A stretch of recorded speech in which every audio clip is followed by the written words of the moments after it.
ஐயப்பன் திருமணம் அகிலம் போற்றும் திருமணம் இம்மை மறுமை நலன்களை என்றும் அருளும் திருமணம். அழகு மதுரை தென்றலே அங்கையர் கண்ணம்மையே சங்கரனார் துணைவியே சாம்பத் சிவன் தலைவியே கங்கை சூடும் நாதன் மேல் காதல் கொண்ட தேவியே மங்களங்கள் அருளுகின்ற அகிலம் போற்றும் திருமணம்.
சூட்டி கொண்டனள் அசையும் தென்றல் வடிவமாய் திசைகள் எட்டும் வென்றனள் தேசம் யாவும் வென்றனள் அன்னை மயம் சென்றனள் வெல்ல வந்த தேவியை வென்றுவிட்ட ஈசனும் மெல்ல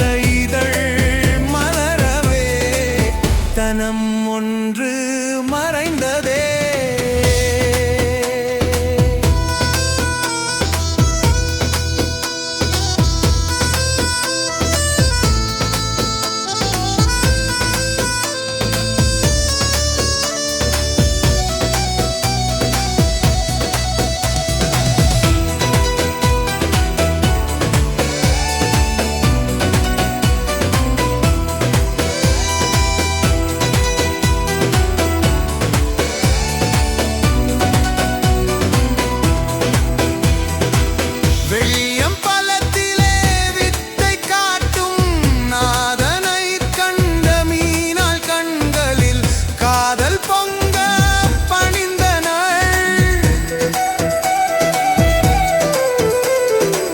கயல்விழியின் அழகினை கண்ட ஈசன் மயங்கினன் மயில் அவளை கவரவே எழில் வடிவம் கொண்டனன் சுந்தரனாய் மாறினன் சொக்கலிங்கம் ஆகினன் கண்ட தேவி மயங்கினள் காஞ்சனையும் மகிழ்ந்தனள். இவளை போன்ற அழகியை உலகோர் கண்டதில்லையே அழகில் சொக்கி ஈசனும் அன்றே சொக்கம் ஆகினான்.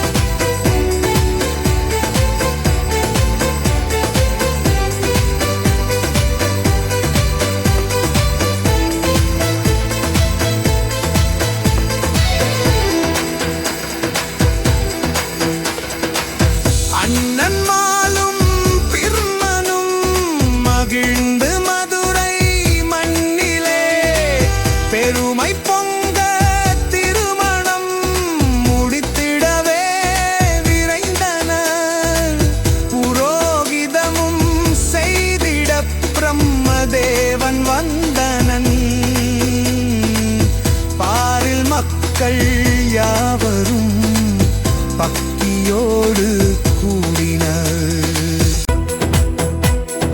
அண்ணன் மாலும் திருமணம் மகிழ்க மதுரை மண்ணிலை,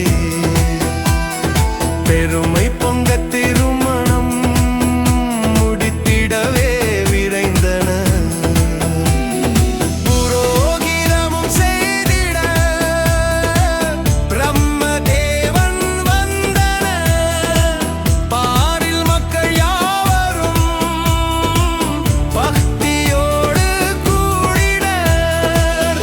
தஞ்சை பூமி கீற்றினார், தரணி எங்கும் பந்தலாம்.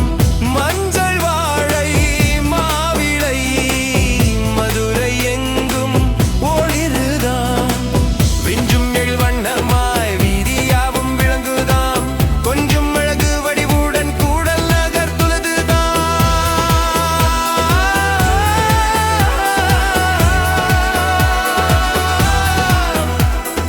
நல்ல மனம் கண்டிட நாழிகையை பார்த்தனர். உரிய நேரம் வந்தது, உன்னதங்கள் நிகழ்ந்தது.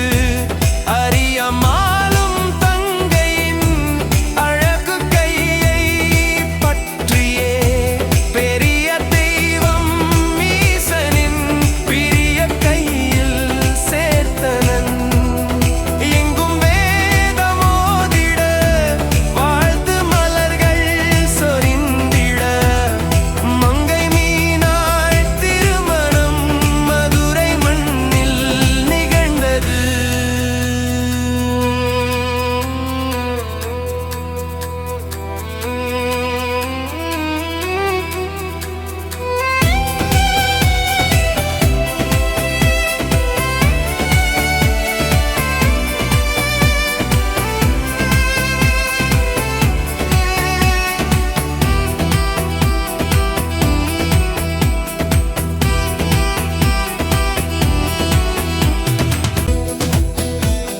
செட்டின் நாட்டு சமையலா, சிறப்புமிக்க வகைகளாம். பட்டி தொட்டியாவிலும் பந்தி போட்டு வரிசையாம். குண்டுகளாய் சாதமா, குளம் குளமாய் கரிகளா, கூடல் மதுரை நகரிலே குறைவில்லாத அன்னமாம். செய்த உணவு மிகுதியாய் சேர்ந்து விட்ட தன்மையால் உய்ய வழிகள் சிவனிடம் உரிமையோடு கேட்டனர்.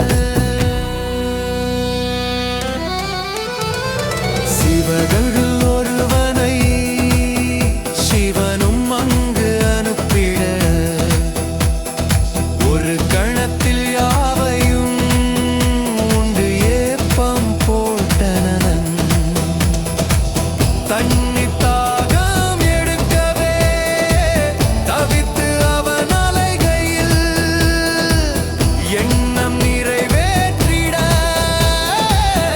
ஈசன் மனம் வைத்தனன். கையை வைக்க சொல்லியே வைகை வரைச்சல் செய்தனன். வைகை பெருகி வந்ததால் மதுரை மண் மகிழ்ந்தது. மொய்யெழுதும் வரிசையில் வையம் யாவும் நின்றது. கையில் பெற்ற தாம்பூலம் கடவுள் தந்த பெருவரம்.